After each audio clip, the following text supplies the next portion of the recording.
여러분 반갑습니다. 오늘 같이 보실 하나님의 말씀은 창세기 3장 24절입니다.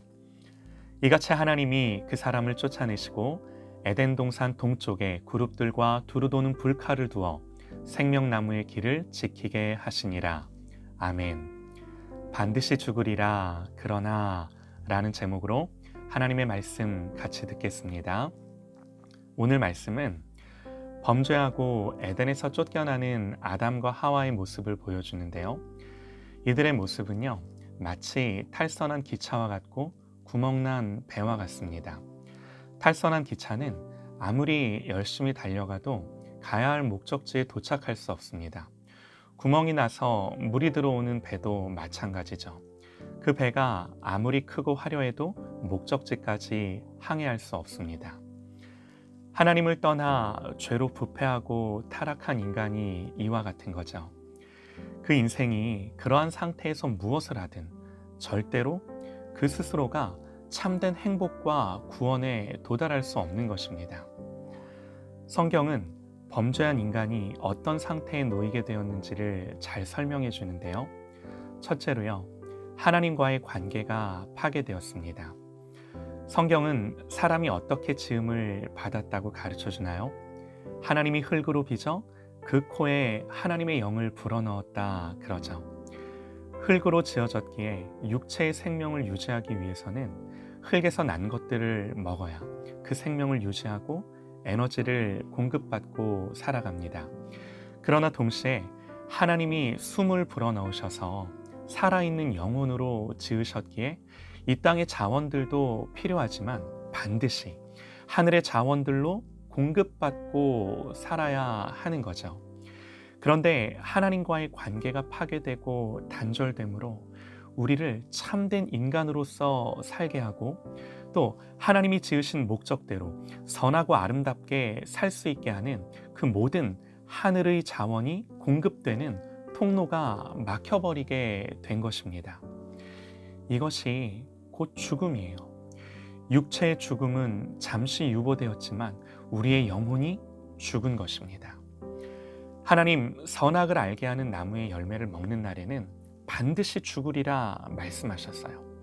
세상 누구도 이 말씀에서 벗어난 사람은 없습니다. 우리는요, 모두 그렇게 우리의 영이 죽은 상태로 세상에 태어나 사는 거죠. 하나님이 주시는 이 영적인 자원이 공급되지 않으면요, 세상에 아무리 많은 자원이 나에게 있어도 인간의 나의 진정한 필요를 다 채우지 못하는 것입니다. 늘 채워도 결핍이 있고요. 마셔도 갈증이 있고요. 좀 더 가지면 만족할 것 같았지만 바람같이 사라지는 거죠. 허무함과 곤고함이 내 인생을 가득 채우는 것입니다. 그러면 그 결핍과 그 모든 인생의 고통 속에 하나님을 찾고 하나님을 의지해야 하건만 그 대신 자기 방식대로 문제를 해결해 보려는 완고한 본성이 자리 잡았습니다. 하나님의 존재를 인식하지도 못할 뿐만 아니라 희미하게나마 인식한다 하더라도 하나님을 의지하면서 사는 처음 주신 그 마음을 다 잃어버린 거죠. 이렇게 하나님과의 관계가 파괴되었습니다. 두 번째는요, 사람과의 관계가 파괴되었습니다. 성경이 보여주는 사람과의 관계의 파괴는요, 가장 친밀하고 가까워야 할 부부의 관계에서부터 시작이 되는데요. 아담과 하와가 범죄하기 전까지는요, 이들은 어떤 갈등도 없었습니다. 그러나 선악과를 먹었을 때 하나님이 아담에게 선악과를 먹은 것에 대해 책망하실 때 그는 이렇게 말하죠. 아담이 이르되 하나님이 주셔서 나와 함께 있게 하신 여자 그가 그 나무 열매를 내게 주므로 내가 먹었나이다. 처음 부부가 될 때 아담은 하와를 가리켜 내 뼈 중에 뼈요 내 살 중에 살이라 고백했습니다. 그런데 이 고백은 이미 사라져버린 거죠. 그들이 낳은 자녀들은 어떤가요? 두 사람이 낳은 아들들 가인과 아벨은 들에서 서로 다투며 아벨은 가인에게 죽임을 당하고 그리고 가족들은 뿔뿔이 흩어지죠. 이렇게 부부 사이에 또 부모와 자녀 사이에 형제와 자매 사이의 모든 관계가 온전하지 못함을 성경이 우리에게 보여주는 거예요. 이것이 죄가 들어와 왕노릇하는 우리의 적나라한 모습인 거예요. 오늘날 우리 주위를 보면요, 이렇게 파괴되고 무너진 관계를 너무나 쉽게 찾아볼 수 있습니다. 이런 모습이요, 어디 남의 집 얘기가 아니라 우리 집 이야기일 때가 너무나 많아요. 한번 생각해 보시죠. 한 사람이 태어나서 사회에서 다른 사람들과의 관계를 깨뜨리면서 살기 위해서는요, 따로 훈련받을 필요가 없습니다. 어디서 배울 필요가 없어요. 저를 비롯한 우리 모두의 죄된 본성이 그래요. 상처를 주고 상처를 받는 일이 비일비재합니다. 물론 좋은 관계를 맺으며 살기 위해 교육도 받고 훈련도 받고 노력을 하지만 그 효과는 너무나 미미하죠. 오늘날 우리 사회를 보면요, 매일 들려오는 소식이 무엇입니까? 사건과 사고와 갈등이 개인과 개인을 넘어 민족과 민족이, 나라와 나라가, 세상 전체가 그렇게 살고 있는 거예요. 하나님이 처음 창조하신 세상과 얼마나 다른가요? 이것이 성경의 메시지입니다. 세 번째로는요, 자연과의 관계가 파괴되었습니다. 하나님이 사람에게 명령하셨던 것 중에 하나는 이 세상을 다스리고 하나님의 뜻대로 관리하며 지키는 것이었습니다. 잘 관리하고 하나님을 대리하여 통치함으로 하나님이 주신 자원을 잘 사용하고 누릴 뿐만 아니라 하나님의 영광을 드러내는 것이었습니다. 그러나 인간이 범죄하고 타락한 이후 자신의 존재를 위하여 얼마든지 파괴하고 그저 이용하는 대상으로 모든 피조세계가 전락한 거죠. 그리고 그렇게 망가진 자연은요, 자연스러운 섭리로 부메랑이 되어 다시 인간에게 돌아오죠. 오늘 우리 시대의 전 지구적인 최대 위기는 모두 기후와 환경이라고 입을 모아 말합니다. 오늘 우리가 겪고 있는 이 코로나 팬데믹 위기는 결국 파괴된 환경에서 오는 것이라고 전문가들은 말합니다. 결국요, 인간과 자연 사이에는요, 아름다운 공생과 조화의 관계가 아니라 끊임없는 고통과 갈등의 관계가 돼버린 거죠. 네 번째로는요, 자기 자신과의 관계, 자아와의 관계가 파괴되었다고 성경은 말합니다. 성경은 우리가 죄로 인해 하나님의 형상을 잃어버렸기 때문이라고 말합니다. 여러분, 내 모습을 보면요, 다른 사람이 나를 힘들게 할 때도 있지만 나 자신의 열등감, 두려움, 죄책감, 거기서부터 비롯된 불면증과 여러 정신적인 마음의 질병들과 영적인 문제들을 얼마나 많이 나 자신이 갖고 살고 있나요? 성경은 말씀합니다. 기록된 바 의인은 없나니 하나도 없으며 깨닫는 자도 없고 하나님을 찾는 자도 없고 다 치우쳐 함께 무익하게 되고 선을 행하는 자는 없나니 하나도 없도다. 그들의 목구멍은 열린 무덤이요 그 혀로는 속임을 일삼으며 그 입술에는 독사의 독이 있고 그 입에는 저주와 악독이 가득하고 그 발은 피 흘리는데 빠른지라.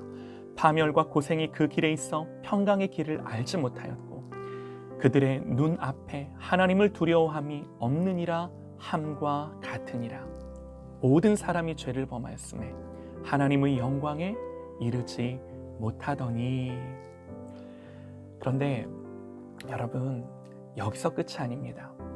이렇게 죄를 지었기에 이 죄에 대한 결과를 마주하고 그 죄의 열매를 먹는 것은 당연한 것입니다. 하나님을 떠나 하나님의 형상을 잃어버리고 하늘로부터 은혜의 자원들을 공급받지 못함으로 부패하고 타락한 본성을 가지고 이러한 세상과 인생을 살게 된 그것도 심각하지만 여러분, 진짜 심각한 문제는요, 이 죄에 대한 책임으로서 부과된 하나님의 영원한 진노와 형벌입니다. 이것이 하나님의 심판이에요. 죄의 삭은 사망이요 한 번 죽는 것은 사람에게 정하여진 것이요 그 후에는 심판이 있으리라. 정말로 한번 고민해 보셔요. 절대로 의로우시고 완전하시고 선하신 하나님 앞에서 죄를 향한 하나님의 분노는 절대적인 것입니다. 이 말이 이해가 되시나요? 우리가 생각하기에는 아무리 작은 죄라도 하나님 앞에서는 절대적인 죄일 수밖에 없는 것이고, 그 절대적인 죄는 하나님의 절대적인 분노와 진노를 낳을 수밖에 없는 거예요. 이것이 절대적으로 선하고 의로우신 하나님의 공의인 것입니다. 저는 어렸을 때 교회 가면 제일 듣기 싫었던 말이 자꾸 저보고 죄인이라고, 그러면서 회개하라고. 듣기는 싫었지만, 어린 나이였지만 저는 그 말이 어느 정도 죄가 죄인이라는 걸 인정했습니다. 부모님 말씀 잘 안 들은 거, 동생이랑 싸운 거, 친구랑 다툰 거. 그런데 문제는요, 아무리 생각해도 거기까지예요. 그런데 교회에서는 저보고 너의 그런 죄 때문에 예수님이 돌아가셨다고. 그런데 아무리 생각하고 또 생각을 해도 내 죄 때문에 누군가가 그 죄값을 치르기 위해 죽어야 할 만큼 내가 무슨 죄를 지어본 적이 없는 거예요. 여러분 혹시요, 한평생을 사시면서 누군가가 죽어야 할 만큼 죄 지어본 적이 있으신가요? 모르겠습니다. 있을 수도 있겠죠. 그러나 대부분은 없으실 거예요. 죄를 이렇게 생각하면 문제될 게 없어요. 죄를 이렇게 생각하면 예수님이 나를 위해 죽으셨다라는 이 진리가 이해될 수 없어요. 조금 더 노력하고 의지를 갖고 열심히 하면 해결돼요. 그러나 성경은요, 죄를 그렇게 말하지 않습니다. 절대로 해결될 수 없는 죄의 문제. 왜요? 하나님의 진노와 형벌로서 영원한 죽음을 보십시오. 우리가 뭘로 이걸 하나님 앞에 이 죄값을 치르고 하나님 앞에 이 죄를 갚아 하나님을 만족시키겠습니까? 저와 여러분 중에 누가 이걸 할 수 있겠습니까? 사람이 그 누구도 할 수 없기에 하나님이신 예수님이 이걸 하신 거예요. 우리가 전한 것을 누가 믿었느냐? 여호와의 팔이 누구에게 나타났느냐? 그는 주 앞에서 자라나기를 연한 순 같고 마른 땅에서 나온 뿌리 같아서 고운 모양도 없고 풍채도 없은즉 우리가 보기에 흠모할 만한 아름다운 것이 없도다. 그는 멸시를 받아 사람들에게 버림받았으며 간고를 많이 겪었으며 질고를 아는 자라. 마치 사람들이 그에게서 얼굴을 가리는 것 같이 멸시를 당하였고 우리도 그를 귀히 여기지 아니하였도다. 그는 실로 우리의 질고를 지고 우리의 슬픔을 당하였거늘 우리는 생각하기를 그는 징벌을 받아 하나님께 맞으며 고난을 당한다 하였노라. 그가 찔림은 우리의 허물 때문이요 그가 상함은 우리의 죄악 때문이라. 그가 징계를 받음으로 우리는 평화를 누리고 그가 채찍에 맞음으로 우리는 나음을 받았도다. 우리는 다 양 같아서 그릇 행하여 각기 제 길로 갔거늘 여호와께서는 우리 모두의 죄악을 그에게 담당시키셨도다. 아멘. 고등학교 때 예수님을 만나고 십자가에서 저의 죄가 보이기 시작하는데 견딜 수 없는 통곡과 눈물로 회개할 것밖에는 없는 거죠. 사랑하는 여러분, 우리는 이 주님을 만나야 합니다. 우리 모두는 이 주님을 오늘도 만나야 합니다. 사랑하는 여러분, 기도합니다. 이 말씀을 듣는 우리와 우리가 중보하고 기도하는 우리의 가족들, 자녀들, 영혼들, 주님을 만나고 회심하는 은혜를 주시기를 간절히 기도합니다.